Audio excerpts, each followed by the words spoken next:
Very good afternoon from Team Europe, Pretoria. I'm Ina Sori from the Embassy of Finland, and I will be your hostess during this session. The Team Europe consists of countries of Bulgaria, Belgium, Flanders, Switzerland, Finland, France, and Italy. And we have produced you a very, very exciting event for this afternoon as part of the South African Science Forum 2021. And without further ado, I would like to invite Ms. Winnie Pillai, who is the Chief Director for International Engagements at the Department of Science and Innovation in South Africa. Welcome, Winnie, for the opening remarks. Thanks, Lena.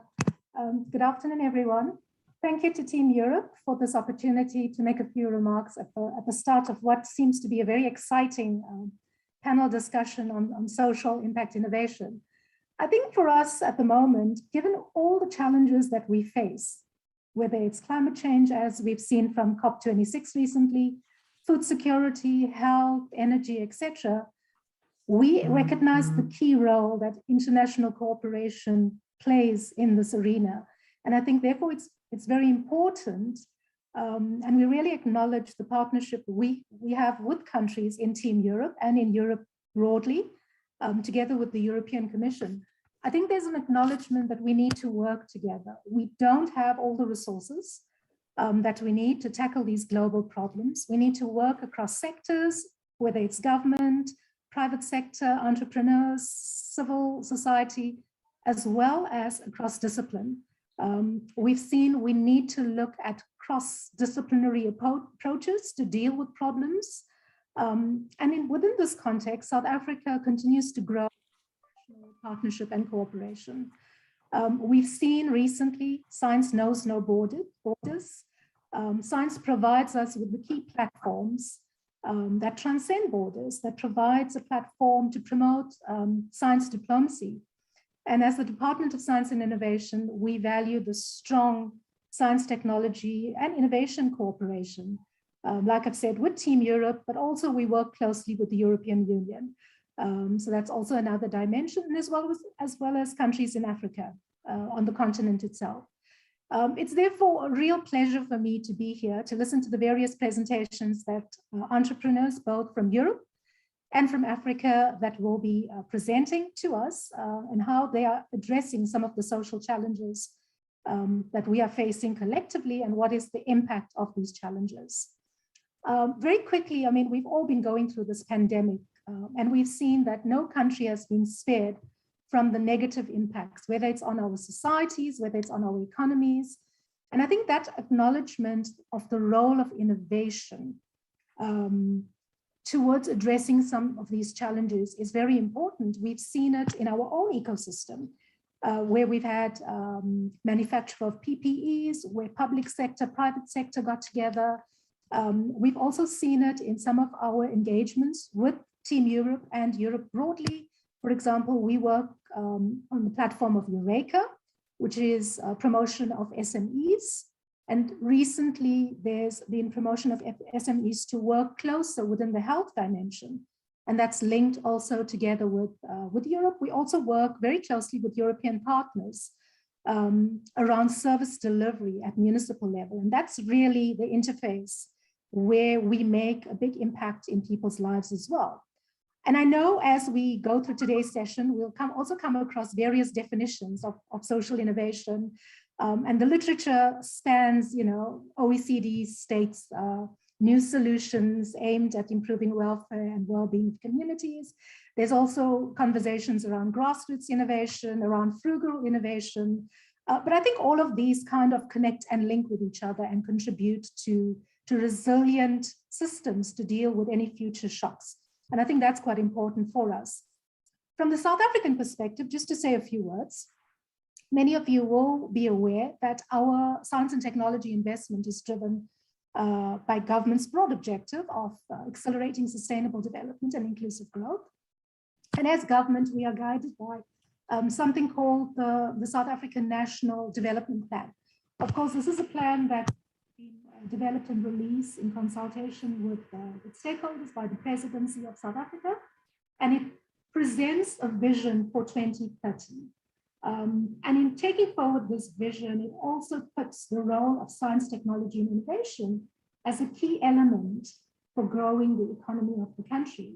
And that's been translated a step further in our white paper on science and innovation, where we look at a whole of society approach.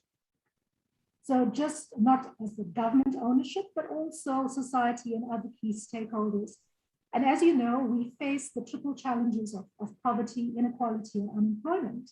And one of the nice and interesting, innovative things coming out of our white paper on science and innovation and being further implemented through our decadal plan, which is under finalization, is working across government itself to look at science and innovation. And in fact, last week was the first meeting of the Interministerial Science and Technology and Innovation Committee, which is a landmark meeting for us. If you wear glasses or contacts, you must see science and innovation on the agendas of different government departments.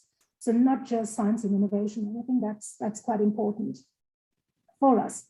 And I think also just to make sure and to mention that our entrepreneurs have also realized that social change and development needs collective action. So they are also engaging more closely with government, engaging with venture capitalists, engaging with civil society, because they understand that they have the power to improve society. And it's not just the mandate of governments to do that.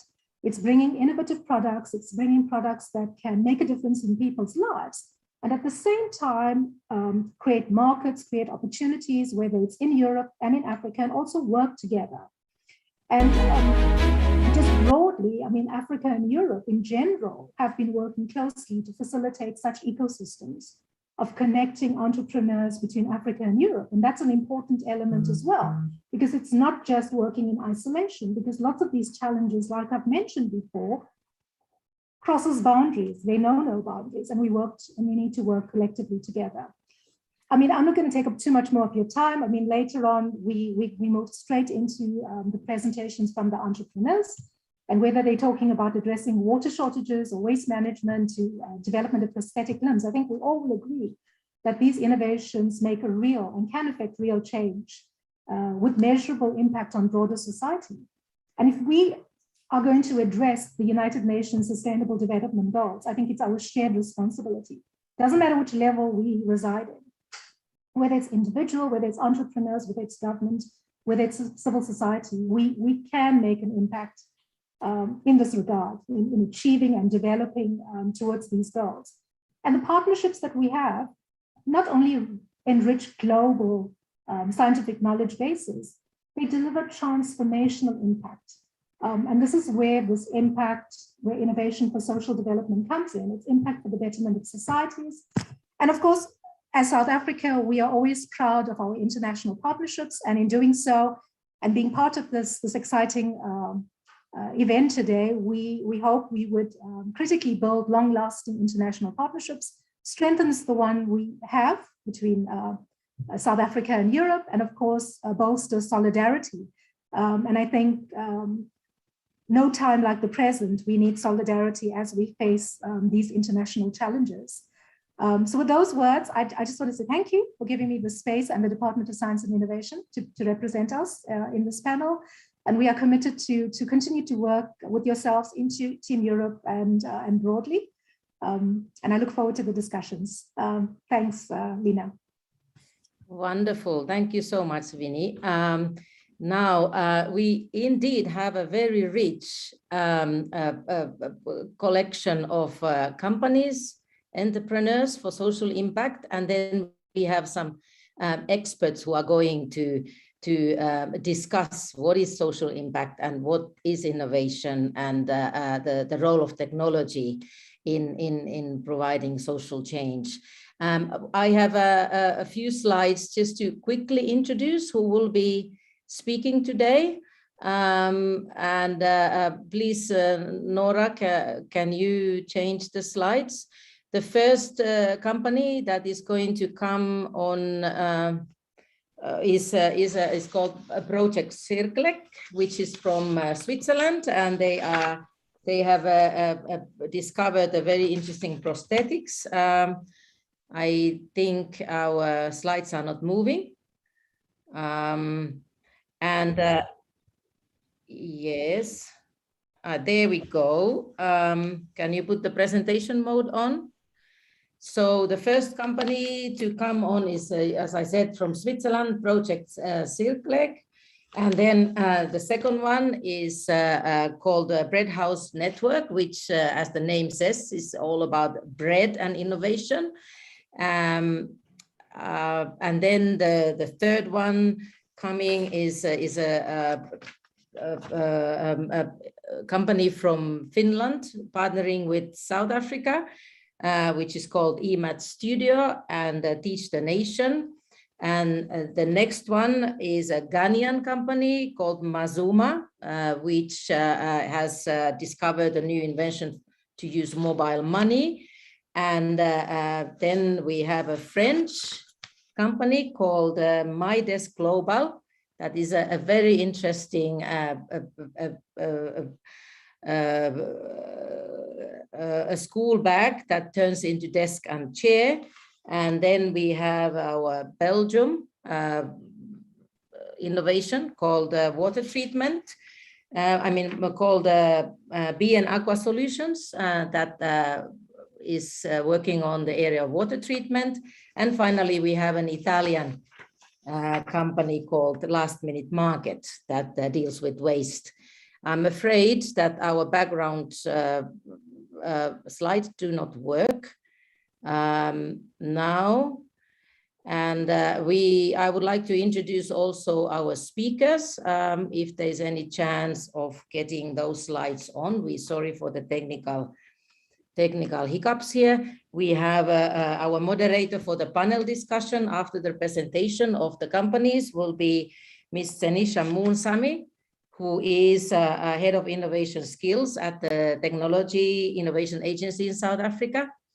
And then before that, we are going to have a small talk from Dr. Audrey Verhage,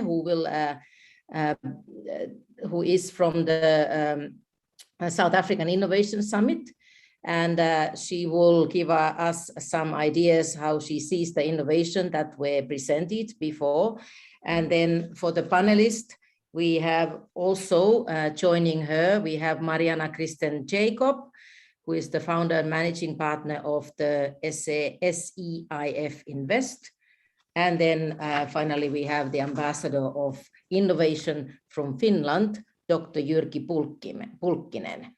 So I'm so sorry for the hiccups and looks like I'm also losing my words, but I hope you hang with me because we are going, our program is going to go in such a way that now we're going to have 5 minutes pitches from the companies that I just introduced. And thereafter, the audience can participate by voting with Mentimeter what they think about the presentations and the innovations.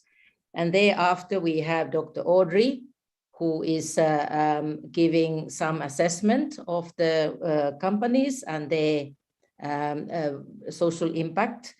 And then we have the panel. So this is not a competition. This is actually an idea to show how many innovative solutions Team Europe with these countries present together with their African partners have developed based on science, based on research, and with an idea of technology transfer. And we wanted to bring this group together with this team together because we want to prepare next year's Global Science Forum, where the whole team will be Science for Social Justice.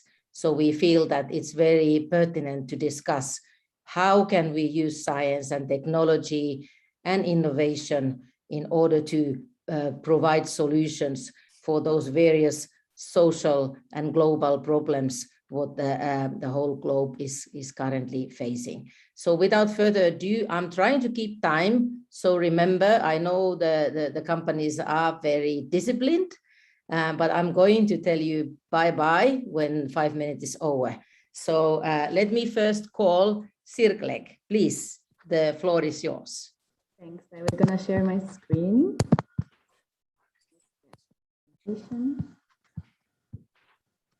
Can you all see it? Perfect. Hello, everyone. I'm Laura from Project Circleg. We are actually a Kenyan, a Swiss social enterprise. We tackle environmental and social challenges by producing prosthetic systems made for East Africa out of recycled plastic. So how we started actually our project was really going to East Africa and looking what are the challenges there. First of all, we saw that there is a shortage of quality prosthetics, as well as there are not solutions that are producing locally. And finally, the majority of the people can actually not afford it. Exactly. So what do? We try to think in an holistic way. First of all, we provide a high quality prosthetic care made by a prosthetic system, but also the services around it. Then we also try to think locally. So how can we actually produce and distribute it locally? And finally, we try to support broader accessibility, but really have more amputees that can afford it. We have an holistic approach. It means we have a user-centered design approach. When we develop our system, we first think about our users, which are the amputees. So what are their needs? What are the challenges? What are their desires? But also the orthopedic technicians, which are really the connecting channel between the system and the beneficiaries. We also need to think and take into account the local context. What are the level of infrastructure? What are the material available? But as well, what is the environmental conditions and where do people live and where do they work? So in order to really bring this into the design of our prosthetic system. And finally, we want, of course, to be part of the global framework of the SDGs in order to achieve and contributing to our higher impact. So when I talked about what are our users, the first one are the amputees, our beneficiaries. And we really think, okay, how can we create a product that is actually meeting their needs?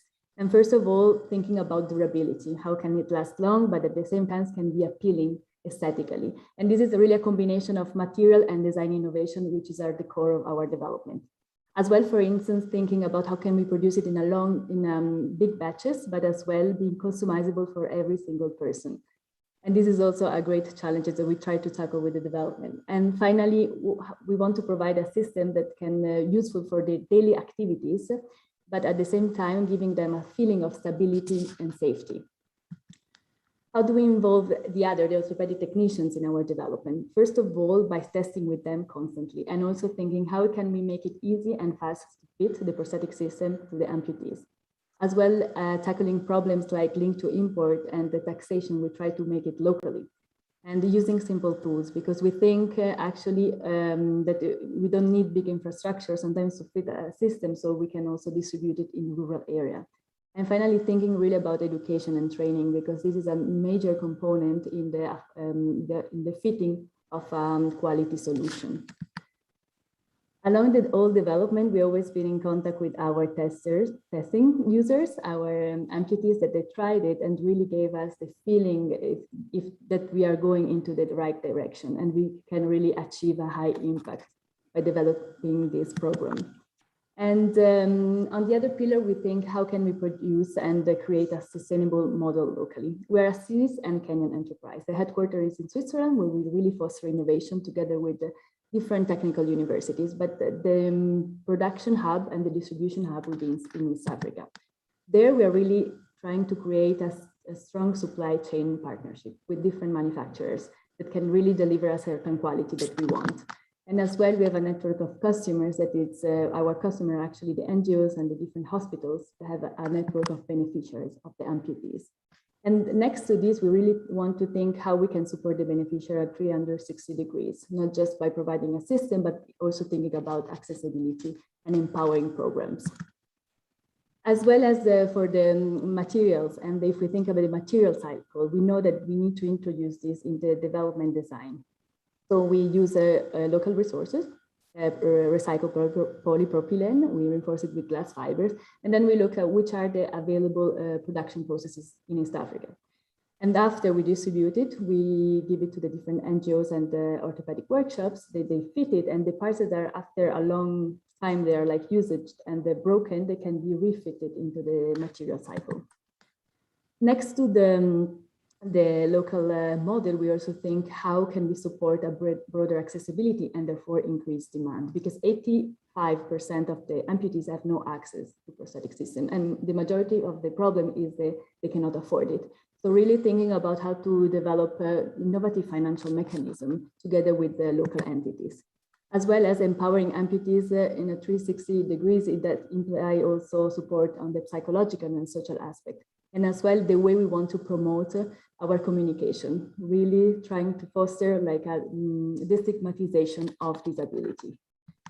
Finally, this is the team behind this project. We are actually a mix of interdisciplinary team with the skills and different backgrounds, but we are all really looking forward to the same goal, which is freedom of mobility for everyone. Thank you very much. This is Project CIRCLEC. Thank you, Switzerland and Kenya. Thank you very much. CIRCLEC, you even kept time, and well, we would wish to hear so much more about this these wonderful products you are producing. But remember, audience, you can vote. So and you can also post your questions in the chat. Now it's going to be for Bulgaria and Bread Houses Network. The floor is yours. Hello, everyone. This is Nadezhda, and I'll first show you a video so you can understand why bread is an innovation, because it probably doesn't seem like something logical. And then I'll present a little more. So can you play the video?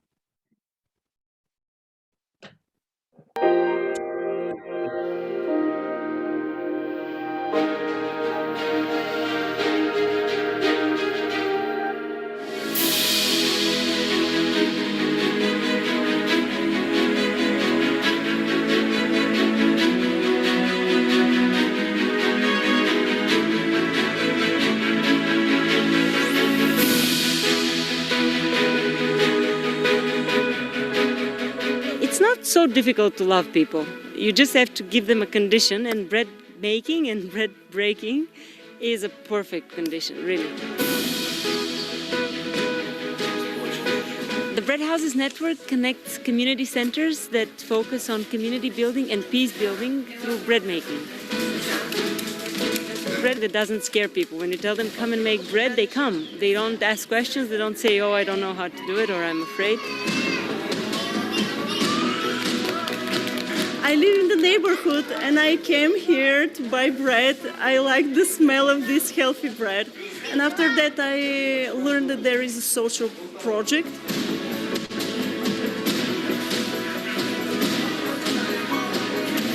Our kids are playing a theater of crumbs. They are trying to sculpturing this picture with their bread.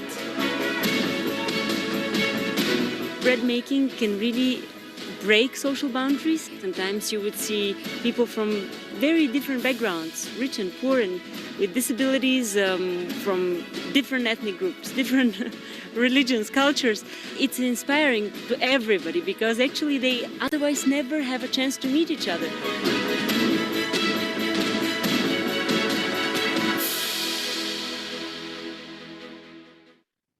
Have you ever wanted to? So now that you saw the images, you understand that our innovation is not material, technical, even though we do have a game that we created out of these methods, and it's called Bakers Without Borders. And that's actually the game that won this award, the United Nations Intercultural Innovations Award. But really what we do is tackling the social aspect of the global crisis we have, aspect of isolation or of feuding communities where people need something to bring them together. And I started testing these methods and actually invented them when I was doing my research in cultural anthropology, and I was traveling around the world researching community arts and community food making. And I realized that more than art, bread making can really bring anybody together. I tested it also in South Africa. I was there in 2009 in Cape Town for a few months, and I was helping a community center called Beth Uriel, working with low-income youth from the Kajalica township and others, to help them integrate, to get them to get education. Some of them were orphans, some of them were abandoned children. And we managed to bring them together with people from a local elderly people's home that were only white and another class that have never met. They lived 2 houses away from each other, and they had never interacted with each other, even though they had crossed each other in the street.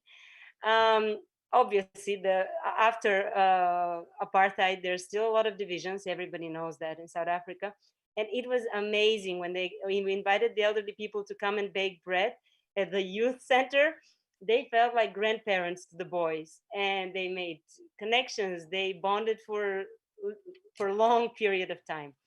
And after that, we have currently 2 social enterprises from Cape Town that want to implement the methods. They want to offer both free bread therapy sessions to bring very diverse people together and build sense of community and lower violence. And they also want to offer the paid services we have, which are very good source of income, team building, birthday parties, etc. So it's a very good social enterprise model. Just to finalize it, it's a model that also could work as a bakery, but it doesn't have to be a bakery. It could just be a community space offering free and paid services.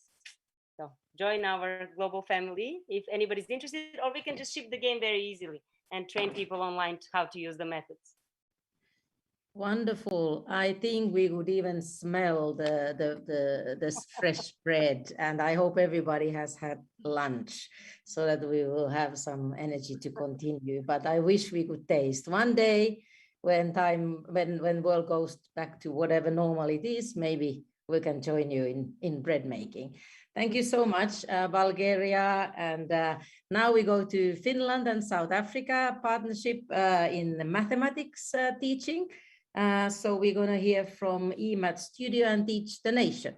You're welcome. Thank you, Ina. I'm happy to be here to speak with you today. I am Ida Rönnlund, and with me I have David Oliphant from Teach the Nation. And let me share my screen.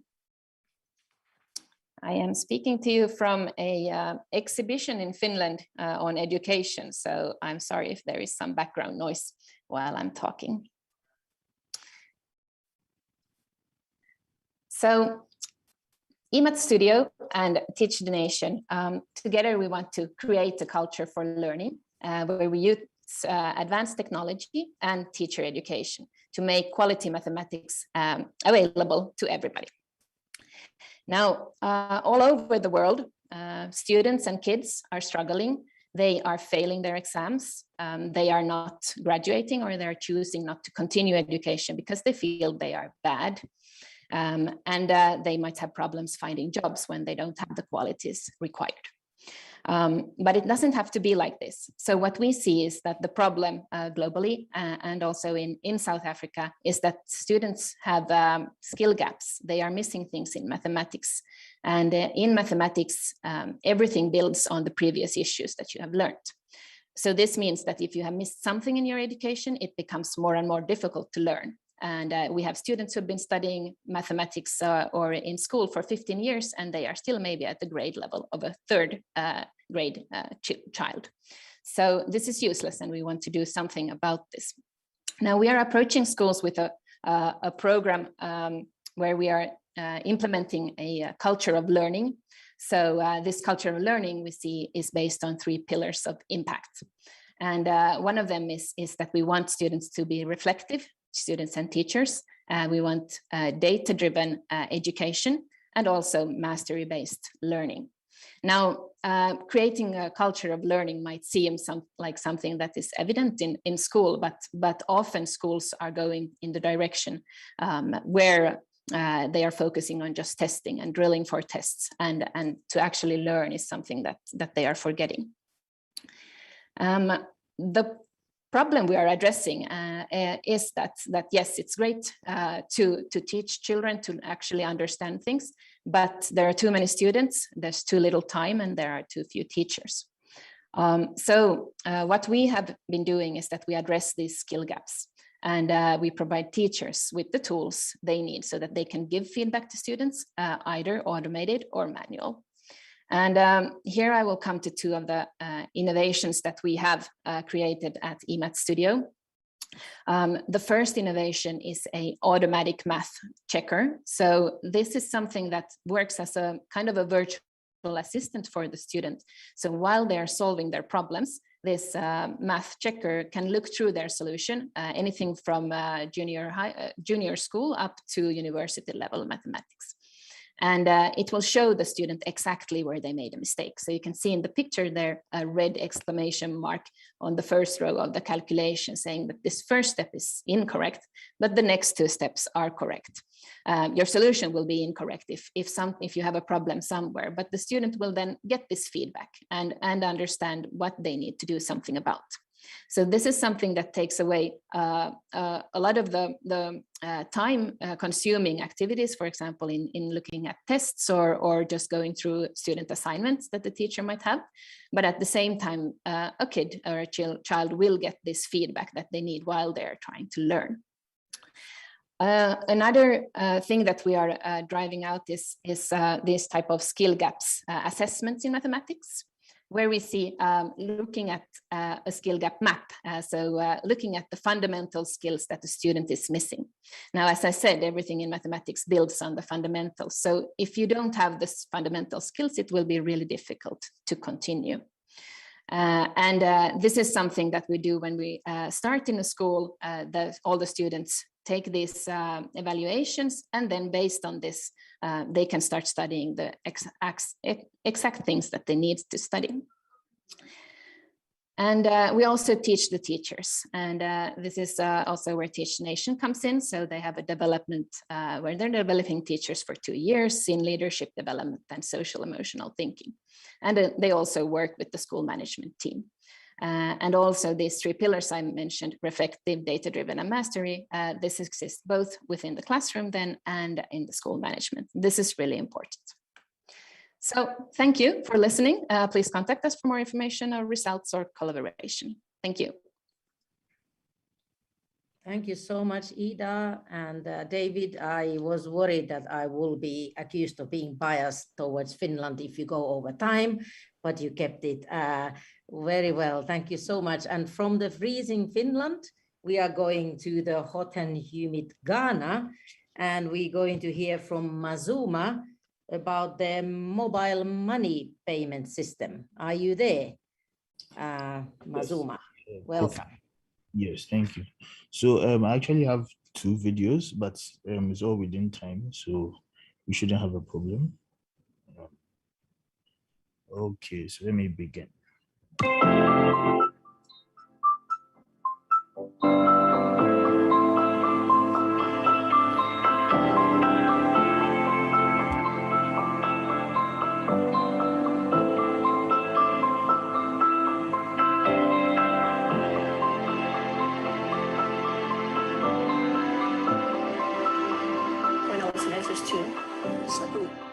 Second 2 years. It was a couple of years ago, that is 2018. Mazuma said the said one yojoba. She could cut a bank, taco by a tie, or by a yabie, femonike. She didn't cut Tashino like about for Nano. Through your service, I could receive the money on time and just walk a nearby mobile money agent and just cash out without going to join any queue and picking any car to go up and down. Your services, in fact, has been very good. I need not go to the bank to receive or send money. And it has been so safe and secure. FSA Muhammad Corona Yagachikote Bank, Sanokamuapete. Bana, Olemo, Mon Lebu. Well, one that Mazuma Shakashebo Modern, Oshikasho, or the Pepe, where Corona Cobesan. It has really helped me through the coronavirus period because me going to the bank, getting car, exposing myself to others people, and I may not know who I'm working with in town. Imagine having to maybe receive an amount of just $20, which is approximately 125 cedis, and you have to go to the bank to join a long queue just to withdraw or receive just 125 cedis. It's so stressful. But with your services, I have to stay home even as little as, let's say, 50 cedis. I can get it through my phone. I go to the mobile money merchant, which is everywhere in the country, and then I'm good to go. Yes, actually, I know it'll be like Benenica catching Mazuma. My experience using Mazuma has been very effective to me and has made my business very easy for me. So I really recommend it to you all. This is so a blessing, so much of a blessing. So I would say that your service has been more of a blessing than a curse. It is good, and I recommend everybody use your service. Mazuma, your money, your freedom. Your freedom.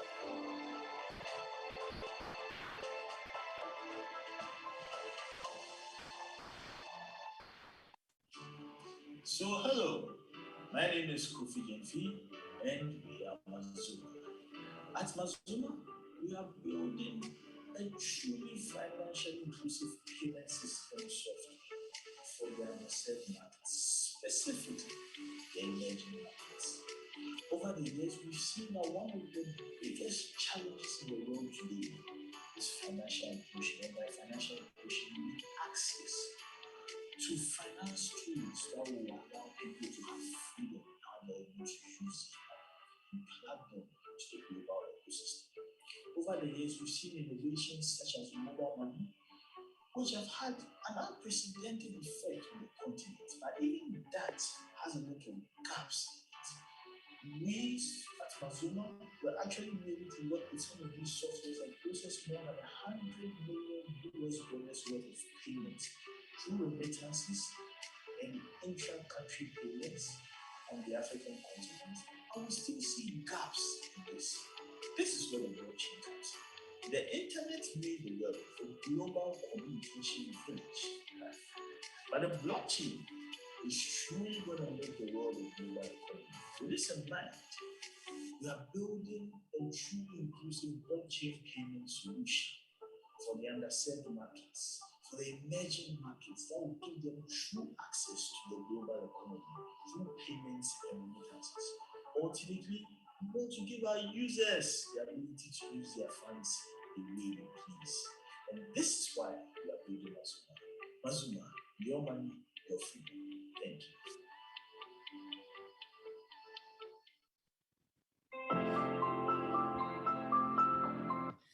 Okay, thank you very much. I think in summary, that was everything that we wanted to tell you about, and that was the best way to let you see.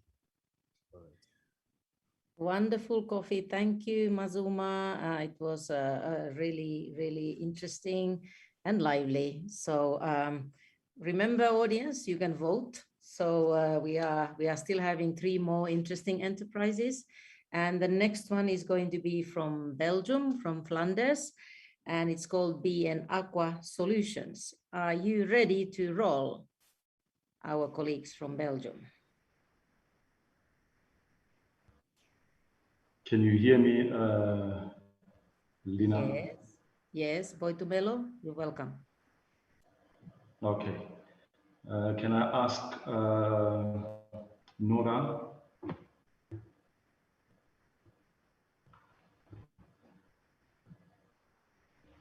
Yes, thank you so much.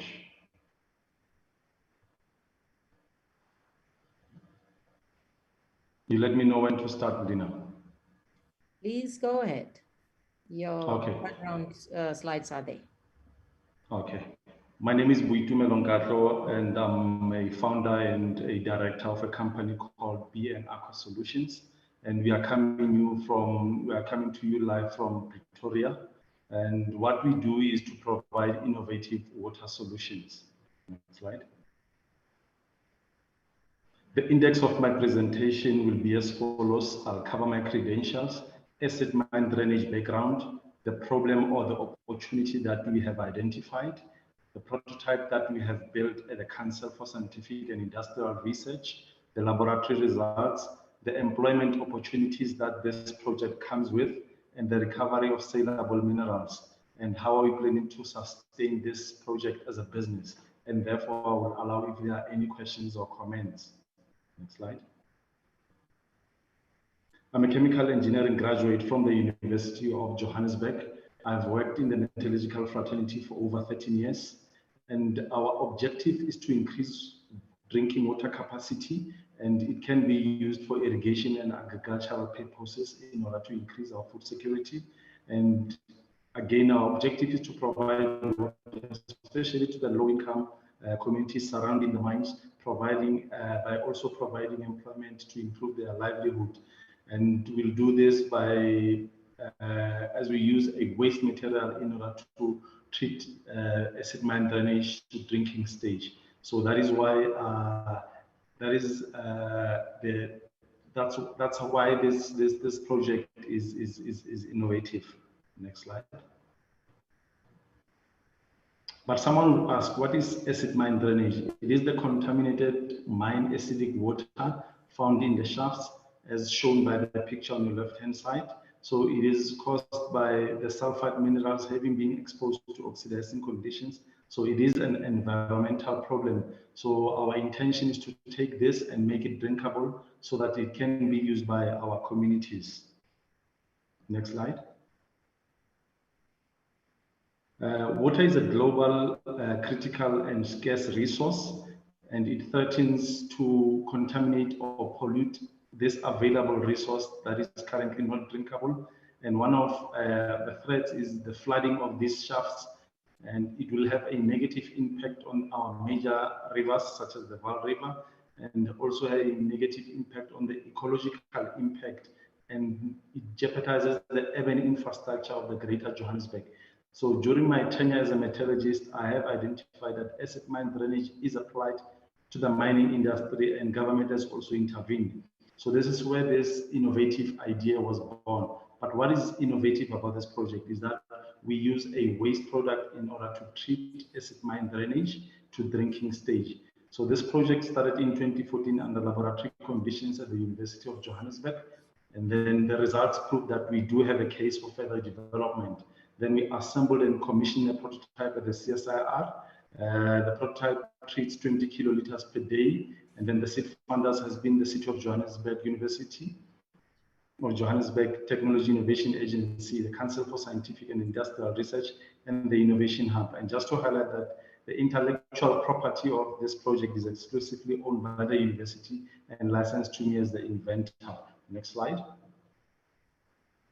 This is the prototype which is based at the CSIR, and this is where we treat, we proved to treat AMD, so you can see those bottles from left to right where the water is drinkable. Next slide. This is the coal sample. So we have proved that we are able to treat AMD from the gold and the coal region. So you can be able to see even the coal samples.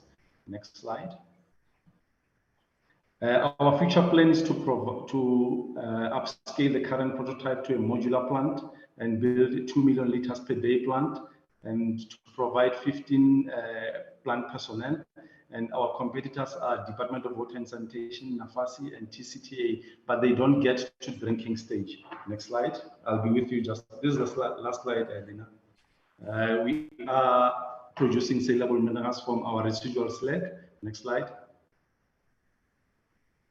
So this is how we're planning to sustain this project. We will be able to have a revenue, and then this project is volume dependent. So the more volume we push, then therefore it will also push up the revenue. So we'll need about 20 million in order to see this project through. Thank you so much for your time. I hope are there any questions or comments? Thank you so much, and I feel so guilty that I have to stop your interesting presentation, Boitumelo. And I also noticed that I hopped over one company. Sorry for that oversight as well. We do have a company from France called MyDesk Global. Are you ready? Yes, I am. Hi, everyone. Hi, Farana. You're welcome. Thank you very much. Can I please share my screen? Okay. I'm Verona Budram, and I'm from South Africa, the CEO and founder of MyDesk Global. And I must add that I'm truly honored to share this platform. The MyDesk, I don't know, somehow. The problem that we're trying to solve is that there's 3 million children in South Africa without desks, 95 million in Africa, and around 400 million children globally without desks, as per UNESCO's reports. So what does the lack of desks do? It affects multiple areas, including literacy development, academic performance, a learner's handwriting, the quality of their homework delivery, their concentration, as well as their overall performance. Without a desk, they end up sitting on damp floors, muddy floors, uncomfortable seating, backs hunch for a long time. Little girls compromise their dignity because they sit awkwardly. So the challenges are there. The solution? The MyDesk. It is a revolutionary design of a wheelie school bag and shoulder bag that converts into a desk and a chair. This desk has a solar light with a USB port to charge an electronic device, which can be used both at school and at home, allowing a child to have all of this, the entire unit at school and at home. The desk is waterproof, it's reflective, child-friendly, durable. Most of all, a child only needs one for an entire schooling career. It is manufactured with maximum recycled material, and it is lightweight. If you share our vision and our goal, which is that we place people and the planet at the center, then you should definitely partner with us. These are pictures of the children wheeling their desks in the rural areas. These were desks sponsored by All Mutual. This is a classroom full of desks in the middle. And on the right, as you can see, the desk can be manufactured in your branding colors as well. The alternatives globally is the lap desk, which is made of recycled material and is called the tutu desk, as well as the help desk in India, which is a portable cardboard box that converts into a desk. What makes the MyDesk unique? It's a desk, it's a bag, it's a chair with a solar light and USB charging portal that a child could have both at home and at school. It also complies to 6 of the 17 Sustainable Development Goals, being SDG 4, 5, 8, 10, 13, and 17. So why should you partner with MyDesk Global in order to give voice and dignity to a child? We will together manage your brand and reputation, ensuring that the brand is purpose-led, while developing and maintaining a reputation as a partner with a partnership that is nurturing and caring. We promote and protect children's rights and show leadership by promoting and including environmentally responsible socio-economic transformation, as the MyDesk complies with 6 of the SDGs. Together, we align with our mission and maintain your brand presence through marketing and brand strategy by producing the desk in your corporate colors. We ensure socio-economic development together and reduce poverty together, as the beneficiaries are from poverty-stricken areas. We definitely improve education, as I've mentioned. The desk improves literacy development, handwriting, and academic performance. Together, we would be enhancing financial inclusion, ensuring equal opportunity for all children, while promoting the SDGs. Some of my highlights, my career highlights as the founder and CEO, I have 21 years of experience in entrepreneurship, mainly in logistics and the mining industry. I have won the Grow Fellowship Award through Vital Voices, founded by Hillary Clinton. I've been selected Global Ambassador by a partnership between Bank of America and Vital Voices in 2018. Top 100 Global Women in Mining. I have graduated from UCT with an MBA in Executive Leadership, and I'm currently a PhD student at UCT's Graduate School of Business. Thank you for your time and the opportunity to share a project that I'm very passionate about. I look forward to collaborating with you. Thank you so much. Imagine all kinds of things what one can invent when there's a need and an idea. And even you can choose the color. Wonderful. Thank you so much. Remember, audience, you after this last but not least presentation, you will be able to show your opinion on these wonderful inventions and innovations. Now we have the last minute market from Italy, which deals with waste management. Are you there? I'm here. Hi, everybody. Yeah. Can you hear me? Yes.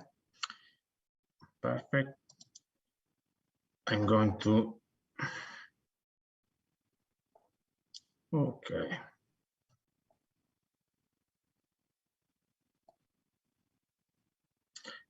Hi, everybody. My name is Matteo Guidi. I'm speaking from Italy, and I represent Last Minute Market, a company of which I'm also founding member. And in the next 5 minutes, we are talking about waste prevention. Last Minute Market was born in 1998 as a research project inside the Faculty of Agriculture of University of Bologna. In 2001, we created the first association that became in 2003 a cooperative. In 2008, we founded a new company that became a spin-off of the university, and in 2018, we transforming the company in a social enterprise that is a no-profit organization. Our aim, our purpose is reduce waste, prevent waste, and to be aligned with some targets contained in goal number 12 of SDGs.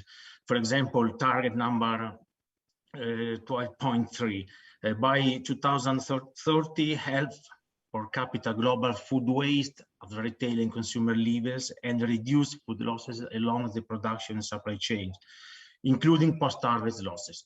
Don't forget that 1/3 of food produced is lost or wasted globally. So this is our framework, main framework inside we are moving on.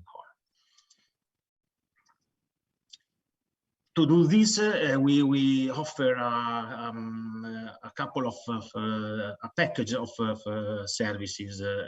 First one called recovery services, that in this case we act as a broker between business companies and the third sector.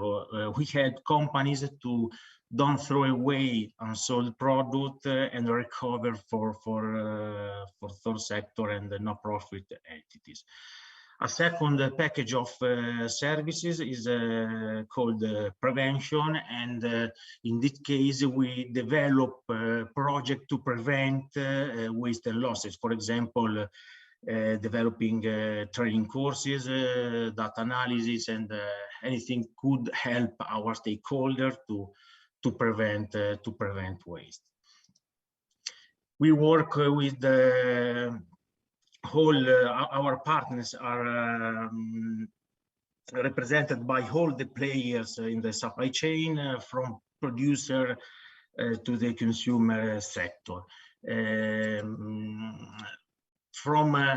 Since November, a few weeks ago, we are also member of European platform on food loss and waste. It's a platform that brings together 45 entities, public and private, that are working together to prevent, in this case, food loss and waste. Some case studies about our job. First of all, the food recovery. This is our most important sector where we are working on. In this case, as I told before, we act as an intermediary between business and the third sector, so we help them to stay in contact and recover in a perfect way unsold product. In the same way, with the same model, we approach to drugs sector, so we recover unsold medicines, and also in this case can be used for non-profit organization. Back into food sector, one of the most important projects that we are carrying on in the last years is working with the school canteens, where, for example, in Italy, we throw away almost 40% of food that is prepared for children, and we work with them and with the municipalities to try to reduce this. I think my time is over, and thank you very much. And if you have any question, I'm here. Thank you again. Thank you so much, Matteo, and thank you so much, all of you. We have now seen and heard 7 interesting innovations that address issues in our society, such as education, waste, environment, schooling, and prosthetics, and even mobile money solutions have been presented. So now I will give a chance to all of you to show what did you think about these 7 wonderful entrepreneurs and their innovations. And I think it's Rafaela who is going to put up our Mentimeter system. Thank you. Yes, Ina, I hope you can hear me and see the slide. Actually, all you have to do in the next minute is to actually go to menti.com. You can see it on the top. To go to menti.com, use the code that is written 63583155 and vote for the one startup that actually has convinced you. I mean, Ina mentioned it, it's not a competition, but it's always interesting to see what you think from the audience. So without further ado, the polls should be open, and we should be able to see in the next minute what you voted on if you go onto menti.com and use the code. And I'll leave it up to the timer of a minute, and we should be able to see our developments as we go forward.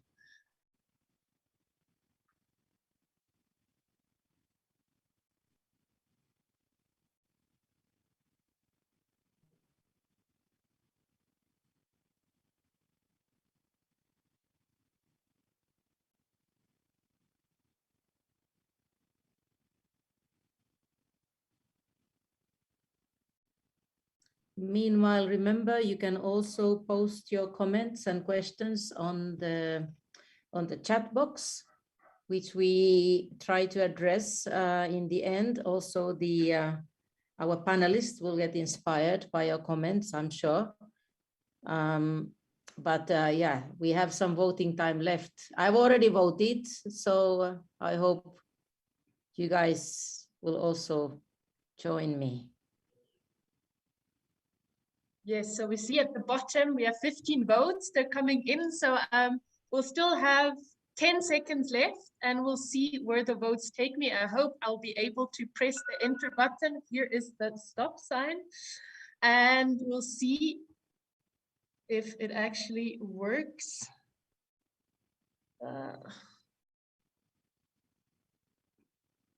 And I hope I can close the voting from here, because otherwise it would do.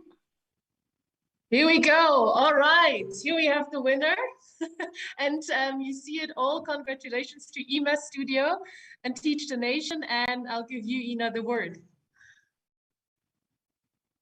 Thank you so much, Rafaela. Thank you, everybody. And I only had 1 vote, remember? So this was not biased. I'm very happy to see that IMAT Studio got positive reviews, and I'm sure all the others as well. I think it was a really interesting round of presentations. Now I will hand it for better assessment than myself. I will hand it to Audrey, who is in a most wonderful position to give us a few words about these innovations, as she is the chairperson of the South African Innovation Summit. And she's also a chairperson of the Research Institute for Innovation and Sustainability here in South Africa. Are you there, Audrey? And I'm sure you have some interesting things to say. Yes, thank you, Lina, and thank you to all the pictures. Can you hear me well? Great. So Africa has many problems and also many opportunities. And I think if we look at the 7 solutions, all of them speak to problems and challenges that we face on the continent of Africa. I want to mention a few that you touched on in your solutions. The one is education. It came through. And by the way, Lina, I just want to say that the winner was maybe not a bias towards Finland, but there's a bias in the audience that you have people who come to a science forum and they might just vote for STEM, you know. So your audience had a bias. Probably we can be very scientific about it. But I want to say that education is obviously a huge challenge on the continent, and not just education in the broader sense, but how do you reach each and every one? Our continent have billions of people on it, and the class distinctions in every nation of all the countries are big, you know.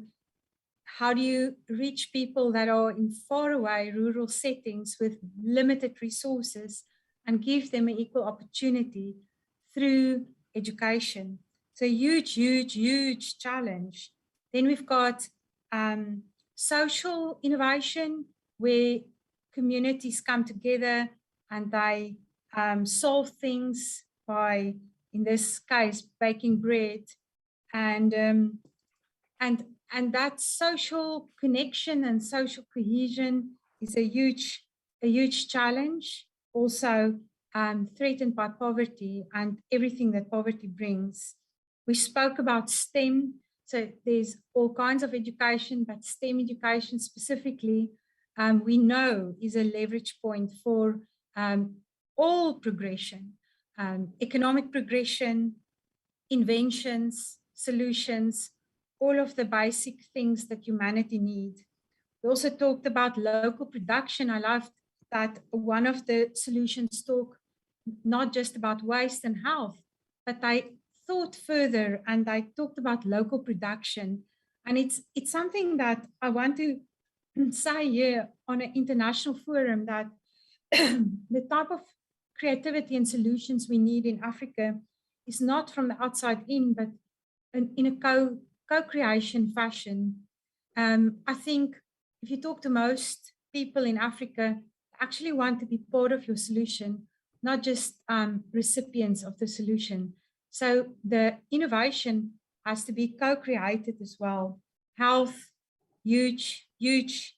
Accessibility of health, I love the prothesis. Financial inclusion.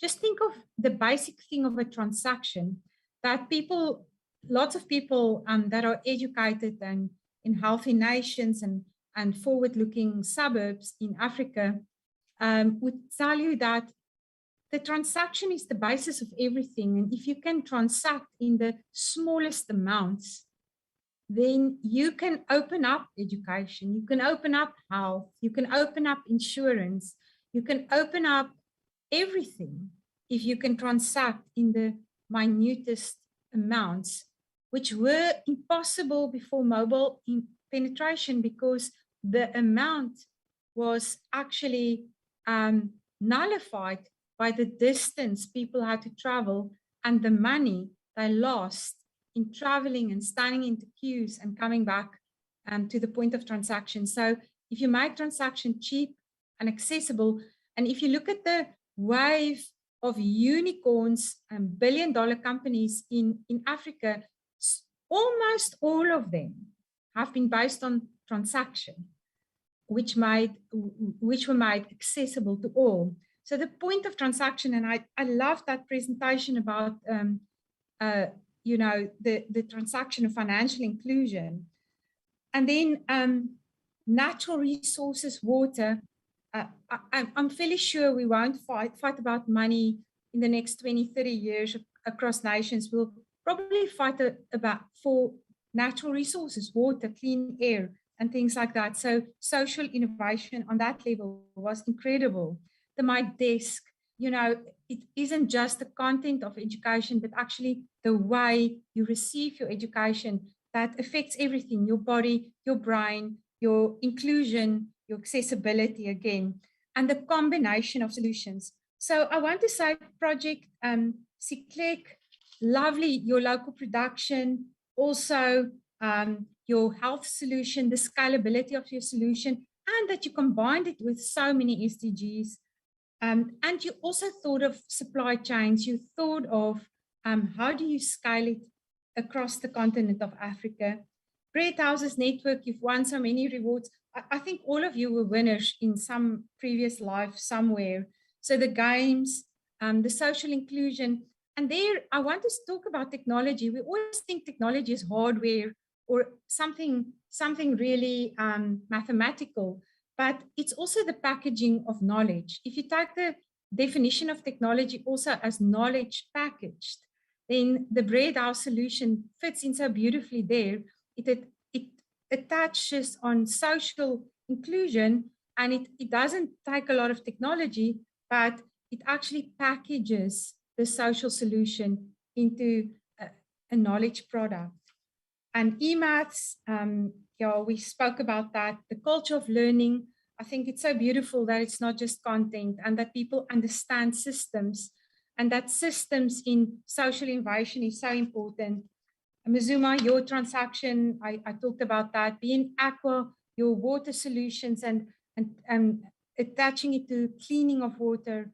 So it's waste, not only waste, but a resource that gives life, a life everywhere. And that you can also talk about the financial and the sustainability part. And MyDesk, I liked your value proposition, that you actually know that there's an absolute difference. And this is the complexity about social innovation I want to talk about. And that is that in a normal technology business, you create a solution for a customer and the customer pays for your solution. It's very straightforward. Will this customer pay for my solution? In social innovation, your customer, the person who pays for the solution, remember that, you must make them happy, are often different from the beneficiary. The beneficiary then also must be made happy because it must work for the beneficiary, otherwise there won't be take-up. That is what makes a social business so much more complex than a normal business where you have a one straight line to your customer who pays for your solution and you can scale. Now you've got a different customer from a beneficiary. Both sides must be happy, and it's different value propositions. If you listen to MyDesk, corporates, you can have your corporate colors, you can feel good about what you do. Children, does this desk work for you? Will it actually improve your learning? And you actually have two lines, but you only have one transaction that you must satisfy. And that's what makes social innovation so complex often in sustainability, and that you actually need to crack that. And I hope in our panel discussion, we'll talk about the sustainability of it, because you can see there's many brilliant inventions and solutions, and that people can come up with these great, great ideas. But what makes an innovation successful is the absorption by society. And only in the quantities of absorption that you can qualify the success of the innovation. So how many children get a desk? How much water do we absorb? How many minds do we clean?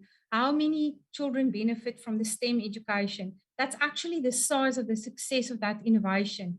And it's very dependent on financial acceptance and financial carry through those products, because ultimately somebody pays, whether it is a funder or a grant maker or a buyer.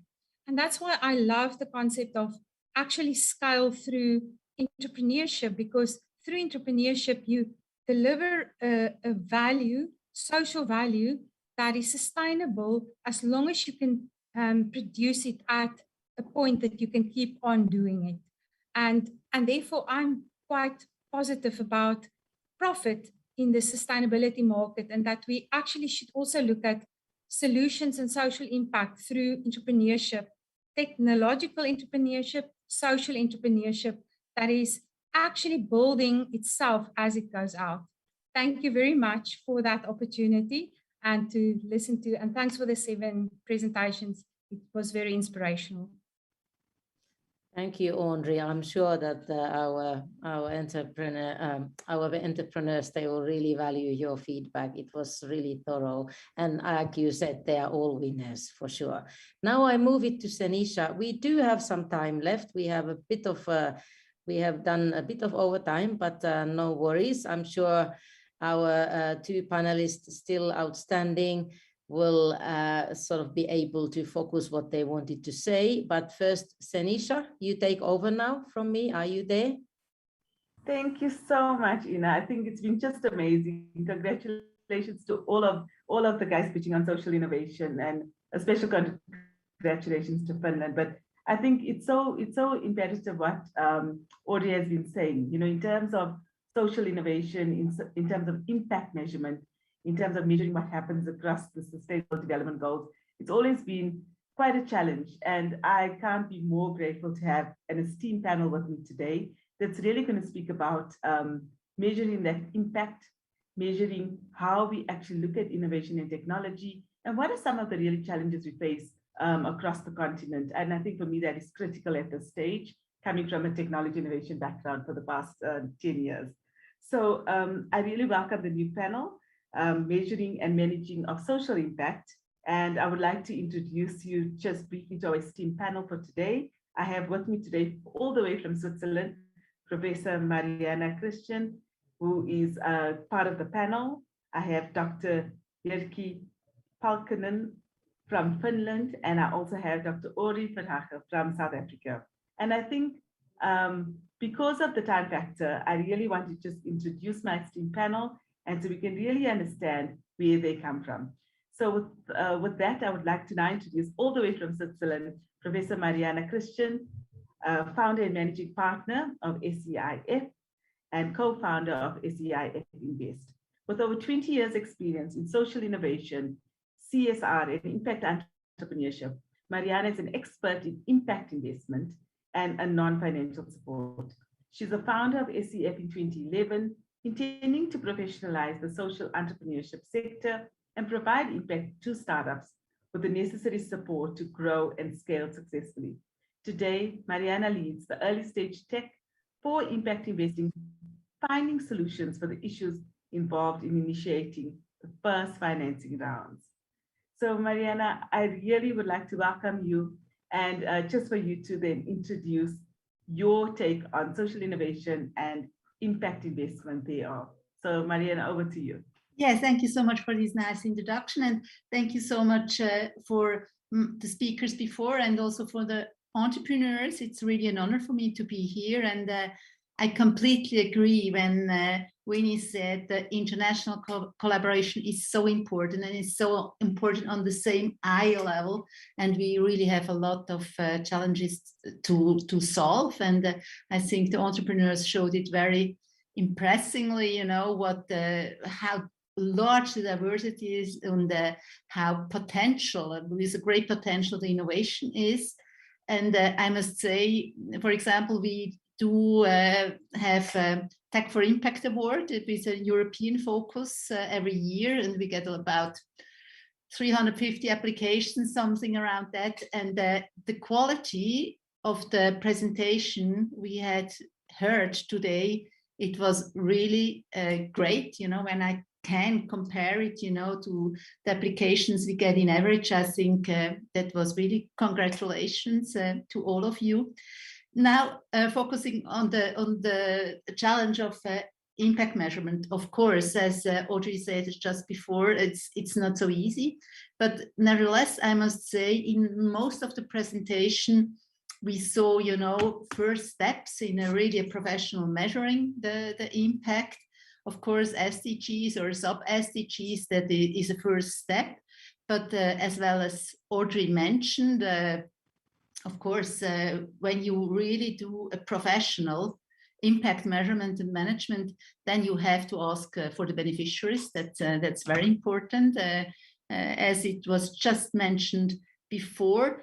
But also, of course, you have to ask about the scale of the impact, because that's important. You have to ask about the depth of the impact, about the duration. These are, for example, very important dimensions you have to think about, and also you have to think about indicators to set. And of course, you can't, for example, when we take the project of a project Circle Leg, of course, when you can change the life of a person, which is of an amputee, that's has a great depth of impact. But of course, the scale, on the other hand, there it's maybe more the challenge. And you have the education, and the education example there, of course, the scale is very impressive, maybe, also the depth. So I think what is important, you can't,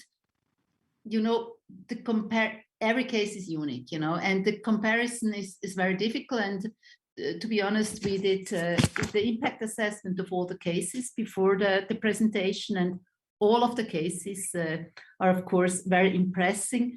But the profile is maybe, of course, it's not always the same profile, but I think that's not the point, because also in the impact field, it's a little bit more complex than in the financial world. There you have the numbers, it's easy. Impact, it's more complex and differentiated, but I think what it is important, in my opinion, that more and more that the startups and also the impact investors, they do start to do a structured and professional assessment. We do have methodologies, we do have frameworks in place at the moment, and I think to go in this direction to really show that how important is this impact sector. And I think all the companies, they can show the impact. It's not only, an SDG, it's really much more. And I think we all in the ecosystem should take it very professionally and seriously, also to show it, to measure it, and to show the growth, and to set also goals. And I think, beside, of course, telling the story and everything, I think it's so impressive what all the impact entrepreneurs are doing. They not only on the business model side, as well on the impact side. And I think to measure that transparently and to show it, I think that would, in my opinion, even improve the whole ecosystem. That's maybe in a nutshell what is important from our side. Prof. Mariana, thank you so much for that. I think your knowledge is invaluable to our ecosystem, and we can only strengthen that partnership through internationalization with working with Finland and yourselves. I think for us, Jackie in Switzerland, we've been working on a number of initiatives, but I think without the measurement of social innovation and impact, it becomes a little bit fruitless. So I'm glad to welcome you on board, and thank you for sharing your insights. Yeah, thank you so much. It's an honor to me. Thank you so much. Yeah, it's an honor. Thank you so much, Nisha. Next, I would really like to introduce, all the way from Finland, Dr.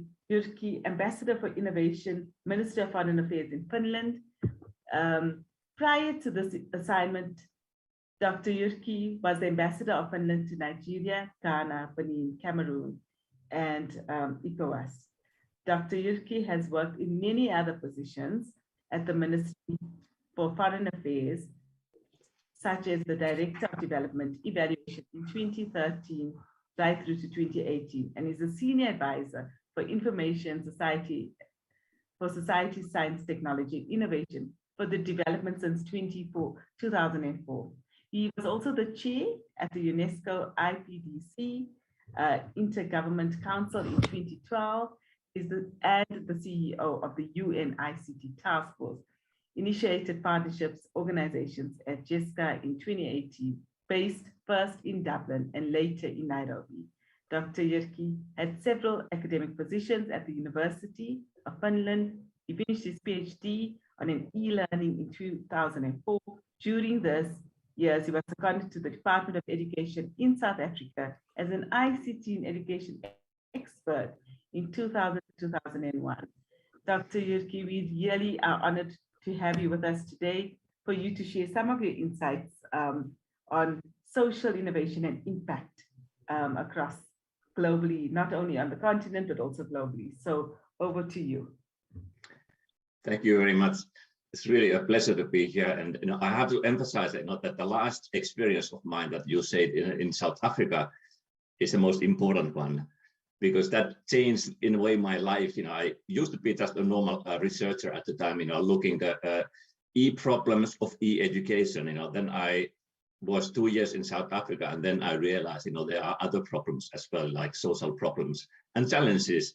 And that's why I think that's the most important experience in my career when I was in South Africa. So I love South Africa.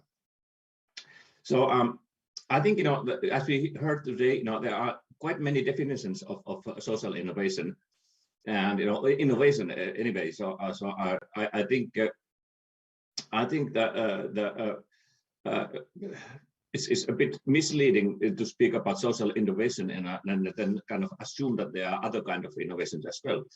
Well, we can call them frugal innovation or inclusive innovation or social innovation. And somehow it sounds like something marginal, it's not really innovation, but something that's second-hand innovation. But I think if we define innovation in a way that it should be defined as a new technology, product, or service, or process, or an organization that brings value, then we can say, okay, the value is the most social thing in the world. That's really a social kind of concept.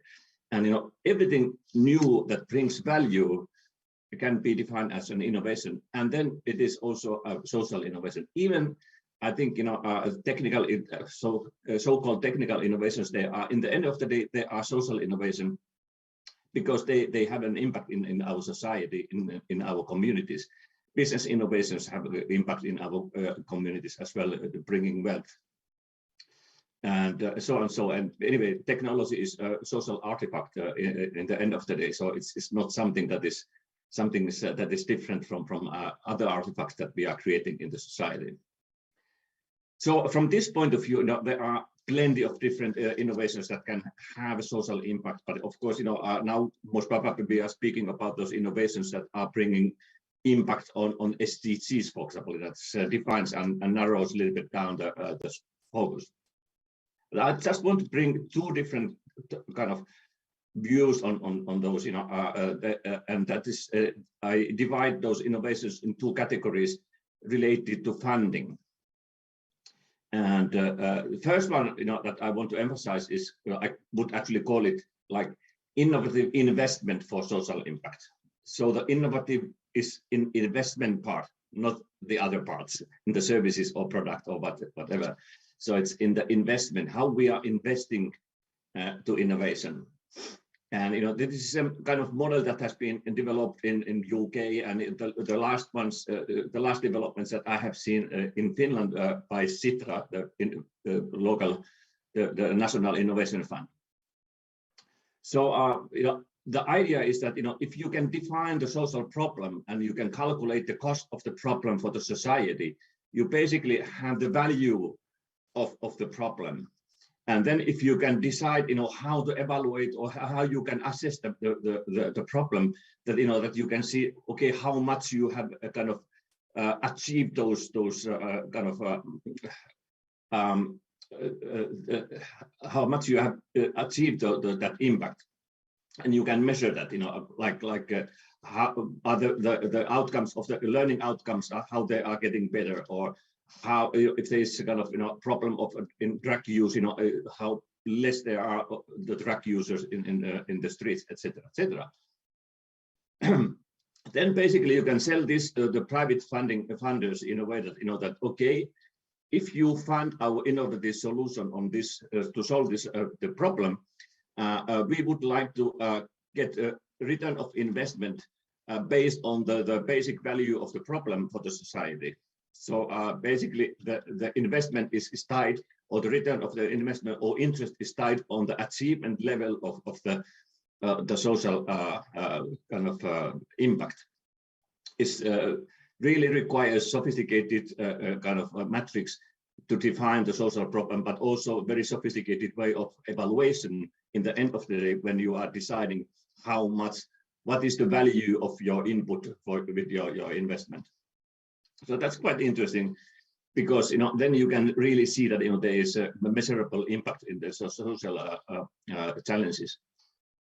Another one is more like social impact innovation. That's mostly basically all today's examples were kind of social impact innovations that are based on the value is basically coming through the customers.